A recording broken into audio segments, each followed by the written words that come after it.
Alright, welcome again. We are going to be looking at the work area. So we have our launch window in front of us. This is what comes up by default.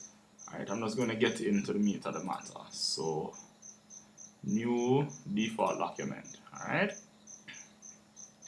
So as I was saying, we have floating windows. So this is the child window. Right here, these are palettes, right? And this is how we are going to be interacting with the workspace. Now you can organize these however you want to put them, however you want to lay them out. They are all movable. You can turn them off, turn them on. Like for example, I'm going to turn these off by clicking the X button. And you go to Window, and in Window you can bring up whatever floating palettes that you would need. Here is the playback control. We're working with creating a composition or music that should be synced in with a movie. Use the movie window. That's right here. Main tool palette. This is where we access our tools, and I will be doing a lesson that will focus mainly on the tool palette. Alright, so you can drag it and keep it right here. I normally keep my one on the left hand corner. You will find a suitable way to work whatever you do. This is a simple entry palette. Simple entry is a method of input which you do it note by note. Clicking on the rubber for erase, for entering the notes, whether you're going to be using a keyboard to enter the letter names, and these are the types of notes. We'll go into that some more. Go back to our window, bring up the rest palette. There's also the rest palette, so for everything that we're entering, for each object it's there in the palette and it's there floating. It's a floating window. There's also the Smart Shape palette. The Smart Shape palette usually corresponds with the Smart Shape tool. So once you click on the Smart Shape tool, the Smart Shape palette appears. If you go to another tool, it removes it automatically. But you could have it floating by default just by selecting the palette from the window. Good. Let's look at the special tool palette. What does that look like, right? Alright, so this has to deal with different ways and formattings for the notes, such as flipping of the stem, the direction of the note head, so those special things. We'll be looking at that when we deal with advanced tools. Alright, so window is where we go to find our palettes. Alright, that's where we go to find our palettes. Good. And there's also the mixer.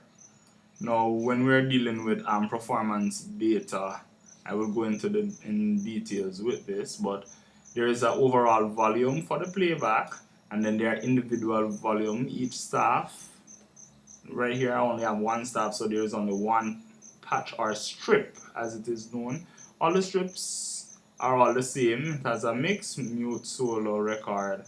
A volume button has the outputs, the meter, has the name of the instrument that you selected, and the staff. And this is really managing MIDI much the way that you would manage a console board. So if we had several staffs, we would have several strips. The strips go along with the staffs. Alright, so that's the mixer window. We did the movie window already. The score manager. The score manager window, this is where we would select the device that we are playing either through. Well, right now I have my portable grand piano, the YPG model of the Yamaha Grand connected. Well, it's not on, but it's the device that is selected and the sound bank that is selected there. Also, there's your file manager for your different details for your song title, the composer range, of those things that we would have entered in the dialog for the setup wizard. I guess you would be following the presentations thus far. So we're just introducing you to the various windows and how we can approach our work here. Now I have tiled the window, so this is actually the largest output that you could have your window organized with, and this is the desktop pane we have here sitting, and the windows will our sheet that we're working on would just be spread accordingly right across the desktop pane.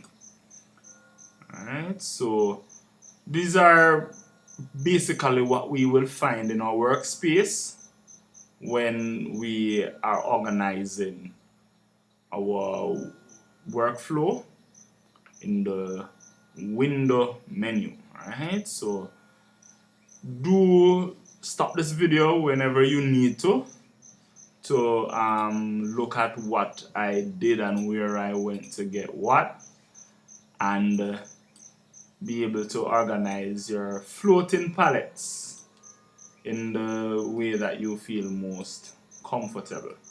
Alright, so I'm just going to organize these so they will come up by default the way I want them to in for my next project. Alright,